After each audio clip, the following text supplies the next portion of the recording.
করছেন, আপনি বলেন, আপনি বলেন, আপনি বলেন, আপনি বলেন, বলেন সাংবাদিকদের কেন বলেন?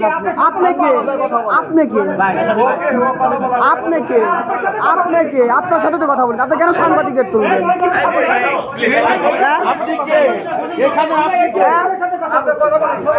কেন আপনি সাংবাদিকদের ছাড়া হবেন কেন? আপনি কেন সাংবাদিক সাথে কথা বলেন? আবার ধমক দিয়ে কথা বলেন। এই আবার কেন ধমক দেন আপনি সাংবাদিকদের? এই চুপ। আপনি কে? আপনি কে? আপনি কে?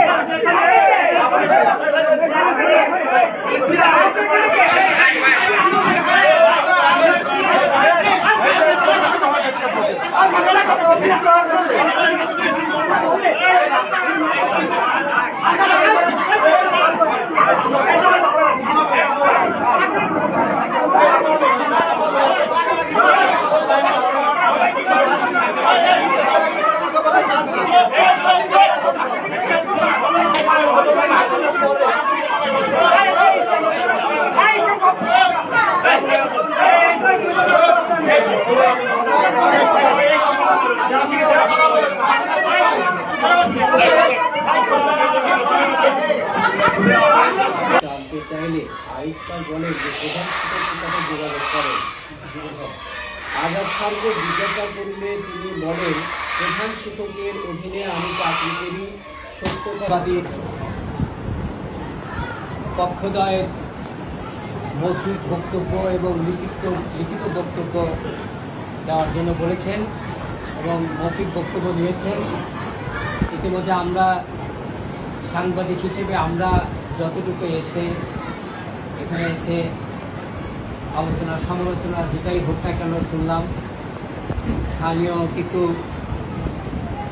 এখন আমি নেতৃস্থানীয় লোকজনের কথাই বলবো, কারণ এখানে আমরা যারা এসেছি আমরা চিঠির মাধ্যমে এখানে এসেছি, কিন্তু কিছু কতিপয় লোক আমাদেরকে যেভাবে উচ্চবাচ্য কথাগুলো বললেন, আদৌ এদের ঠিক হয়েছে কিনা এরা নিজেরাই উপলব্ধি করবেন। কারণ আমরা এখানে এসেছি লিখিত একটি চিঠির মাধ্যমে আমরা এই সরকারি প্রাথমিক বিদ্যালয়ে এসেছি। আমরা এমনিতে এখানে এসে বসিনি, আমাদের এমনি আসার কোনো সুযোগও নেই। তা আমাদেরকে আমরা পক্ষ বিপক্ষের কথাগুলো শুনবো এবং দু একটা তথ্য বের করার জন্য আমরা কথা করি যে তারা যেহেতু আসছেন তাদের কাছে সঠিক বিবরণটা আপনারা দিবেন, যাতে করে এই স্কুল প্রতিষ্ঠানটা যেন সুন্দরভাবে পরিচালিত হয়। এটা আমি আশা করব। যেহেতু একটা শিক্ষা প্রতিষ্ঠান যদি মাস্টার বা শিক্ষক যাই বলি না কেন, যে প্রধান শিক্ষক যদি অপরাধ করে থাকে, সে অপরাধকে যদি আমরা আজকে এক অপরাধকে ঢাকবো, দুই অপরাধকে ঢাকবো, তিন অপরাধ, কিন্তু আর এই শিক্ষা প্রতিষ্ঠান ভালোভাবে চলতে পারবে না। এই জন্য যদি অপরাধ করে থাকে তাকে অপরাধে স্বীকার করতে হবে। সেটা দোষ গুণ থাকতেই পারে, মানুষের দোষ গুণের ঊর্ধ্বে কেউ না, আমরা দোষ গুণের ঊর্ধ্বে কেউ না।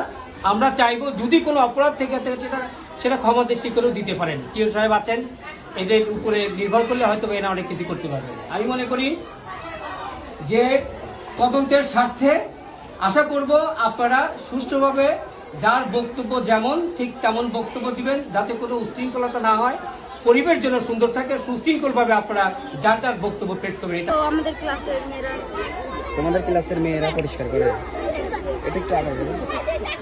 আমাদের ক্লাসের মেয়েরা, তোমাদের ক্লাসের মেয়েরা কি করে? এই বাথরুম পরিষ্কার প্রতিদিন এক একজন করে? না, সবাই মানে একসাথে, মানে সব স্টুডেন্ট একসাথে তোমরা বাথরুম পরিষ্কার করো? সব না, মানে এই আমাদের ক্লাসের মেয়েরা, হ্যাঁ, আমাদের ক্লাসের মেয়েরা আজকাল তো কোনো কাজ করা শুরু করে।